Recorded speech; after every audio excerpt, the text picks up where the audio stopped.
আমি গতকালও চান্দিনী ঈদগাহ মাঠে মেয়র সাহেবের সামনে বলেছিলাম মিজানুর রহমান আজহারী সাহেবের ব্যাপারে।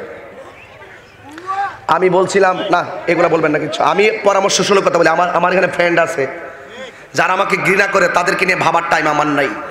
যারা আমাকে ভালোবাসে তাদেরকে নিয়ে আমি ব্যস্ত থাকি। তো সেই ভালোবাসার মানুষগুলোর আমি আজকে এখান থেকে একটা পরামর্শ দিতে চাই। আপনারা পাবলিক কখনো কোনো আলেমদের বিরুদ্ধে ফেসবুকে বাজে কমেন্টস করবেন না। আপনার ধর্ম সম্পর্কে আরো জানতে হবে। যদি আলেমদেরকে কিছু বলতে হয় আলেমরাই বলবে। এই জন্য আমি একজন নগণ্য খাদেম হিসেবে বলতে চাই, মিজানুর রহমান আজহারী হইল আমার ছোট ভাইয়ের ক্লাসমেট। এই জন্য আমি তার তুমি করে পরামর্শমূলক কথা বলি। অনেকে বলবেন যে উনি এত বড় ডিগ্রিধারী। আরে বাবা, মানলাম ইয়ার হাম সাগির আলামিয়া আকির কাবিরানা ভালাইসা মিন্না। বড়দেরকে সম্মান করতে হবে, ছোটদেরকে মায়া করতে হবে। ওই মায়া করি বলতেছি মিজানকে, যেহেতু আমার বয়সে ছোট, আমি তো শাসন করার অধিকার রাখি। কথা বলেন ঠিক কিনা বলেন? সন্তান ম্যাজিস্ট্রেট হলে বাপের কাছে সন্তান ম্যাজিস্ট্রেট না, বড় ভাই ম্যাজিস্ট্রেট, ছোট ভাই ম্যাজিস্ট্রেট হলে বড় ভাইয়ের কাছে ছোট ভাই ম্যাজিস্ট্রেট না। এটা ভাই ভাইয়ের সম্পর্ক। তবে একটা কথা বলি, একটা বক্তা মাঠে তৈরি হইতে 30 বছর সময় লাগে। মিজানুর রহমান সাহেব উনি পড়াশোনা বাহির থেকে করে আসছে, ওনার কি সময় লাগছে না? টাকা খরচ হয়েছে না? মেধা কাজে লাগছে না? আমি চাই আপনার এই সম্মানটা আপনি ধরে রাখেন। আপনি যে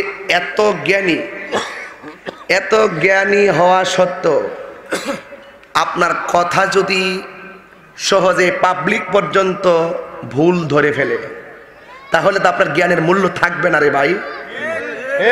আপনি একবার মা খাদিজাতুল কুবরাকে নিয়ে কটূক্তি করছেন। আপনাকে দিয়ে তো জাতি এটা আশা করে না যে আপনি ভুল করবেন আবার আইসা 2 দিন পরে ক্ষমা চাইবেন। এটা জাতি আশা করে না। কথা বোঝেন নাই? তো এই জন্য আপনাকে কথা বলতে একটু সাবধানে কথা বলতে হবে। আমি চাই আপনার মতন লোক আমাদের প্রয়োজন। আপনি যেই সমস্ত বিষয়গুলো অন্যায় করেছেন, যেমন 1 নবীজিকে 6 প্যাক বলেছেন, 2 নবীজিকে নিরক্ষর বলেছেন, 3 আল্লাহকে আরেকজনের দৃষ্টান্ত বর্ণনা করতে গিয়ে আপনি আবেহালা বলেছেন, 4 মা খাদিজাকে ইনটেক ছিল না, বুড়ি মহিলা, প্রৌঢ়া, 2 বিবাহিতা মহিলা, একদম বুড়ি মহিলা বলে কটাক্ষ করে কথা বলেছেন। 5 আপনি মৌলা আলীকে মদ খেয়ে মাতাল হয়ে নামাজ পড়াইছে বলেছেন। 6 আপনি উমর রাদিয়াল্লাহু তাআলা আনহুকে আপনি মদের রাজা বলেছেন। 7 আপনি বলেছেন মেয়েরা মুখ খুলে হাত খুলে যেতে পারবে, কিন্তু আপনি ভাঙ্গেন নাই, প্রয়োজনে যেতে পারবে। আপনি উন্মুক্ত বক্তব্য দিয়েছেন। আপনি কিন্তু বলেছেন কি জানেন? আপনি বলেছেন যে মহিলা এবং পুরুষ মেয়েরা হাতের কবজি খুলে এবং মুখ খুলে যেতে পারবে, কিন্তু আমরাও জানি যেতে পারবে। আমরা জানি না? এই মুখ খুলে যেতে পারবে আমরা জানি না? মুখ খুলতে পারবে মেয়েরা, আমার মায়েরা প্রয়োজনে খুলতে পারবে, যে সেটা তো আমরাও জানি। কিন্তু আপনি ডাইরেক্ট বলবেন যে বিনা কারণে যেতে পারবেন। আপনি পরে ভাঙছেন, পরে ভাঙ্গে দিছেন, কিন্তু পরে কিন্তু এই যে ভাঙছেন যে আমি তো মেয়েরার পর্দার পক্ষেই কথা বলছি।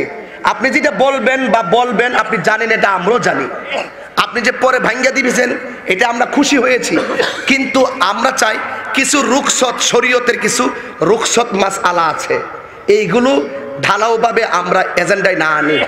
আমরা ডাইরেক্টই বলবো পর্দা, নামাজ যেমন ফরজ পর্দা তেমন ফরজ, নামাজ যেমন ফরজ পর্দা তেমন ফরজ। পর্দার উপর গুরুত্ব রেখে আমরা কথা বলবো। যেখানে হালকা ছাড় আছে সময়ের সাপেক্ষে, এটা ওই সময়ের ব্যাপার, আমরা ঢালাওভাবে না বলি। দেখেন আজকে এত বড় সাহস পাইল কোথায় বাংলাদেশের মেয়েরা? আমি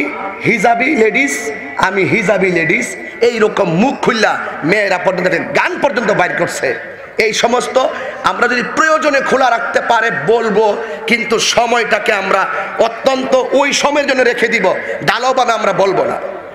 আমিও জানি যে আপনি জানেন পর্দা করা ফরজ, আপনি এটার পক্ষে। আমি এমন বক্তব্য দিতে চাই যে এই বক্তব্যটা যেন মানুষ নিয়ে কোনো বিভ্রান্ত করতে না পারে। আমাকে একটু সাবধানতা অবলম্বন করতে হবে। কথা বলেন না কেন? আর আপনাদের অন্ধভক্ত আছেন, আপনাদের কথা আমরা চিনি। আপনারা কি তাহিরি যদি নবীর বিরুদ্ধে কথাও তাহিরির আমি ভালোবাসি, আমি তার গান গামো, এটা ইম্পসিবল। আমি নবীর বিরুদ্ধে কথা বলে আপনারা আমাকে ধরবেন, প্রয়োজন আমাকে বয়কট করবেন। আর 92% যার ভালো, 8% খারাপ হলে আপনি বলবেন এটা খারাপ হয়েছে। আপনি খারাপ করে খারাপও বলবেন না, আপনি অন্ধভক্ত, যেই ব্যক্তি ত্রুটি করবে তাকে ত্রুটি ধরাই দিবে যেই ব্যক্তি, তাকেই আপনি দোষারোপ করবেন। এটা তো হতে পারে না। আমি যদি অন্যায় করি আমার বাবা আমাকে ধরাই দিবে তোমার এটা অন্যায় হয়েছে। যে অন্যায় ধরাই দেয় এটা কি তার অপরাধ?